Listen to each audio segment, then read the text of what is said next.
Around 500,000 children aged between 5 and 16 still experience problems with wetting the bed. According to a new survey from Ferring Pharmaceuticals that spoke to thousands of mums and dads, 46% said their child was not dry at night before they started attending reception class. Evidently, it's a prominent problem for families, yet 81% of parents are unaware of the causes of bedwetting.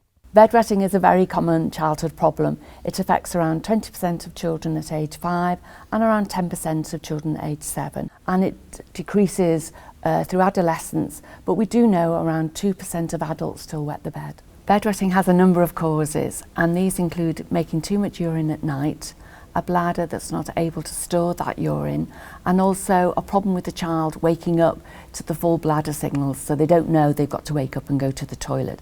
But we know there's other causes as well, and that can include constipation or a problem with the child's bladder.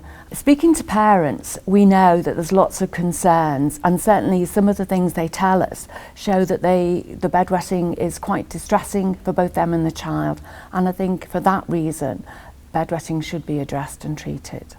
I've had to buy new mattresses and bedding because they are getting stained and ruined. It's costing money that we don't have. I get him to strip his bed every morning, wash the covers with Dettol and open his windows, but his room still smells. My sister told my friends, they laughed at me, they called me a baby and they wouldn't play with me. I get very cross. I can't help it, and I can just see he's like going away with school and camping with cubs, and it's a problem. I don't want him to be bullied, and I do feel as if I've failed somehow in all of this.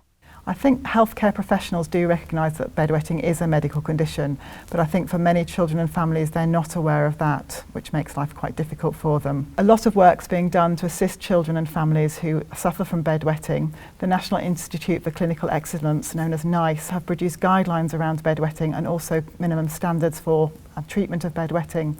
And the International Children's Continence Society have long since recognised bedwetting as a medical condition.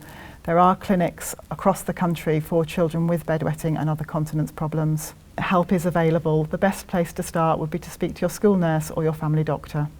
We would suggest that all parents who have a child with a problem with bedwetting seek extra help, advice and support. On the PromoCon website there's lots of information, and that's www.promocon.co.uk.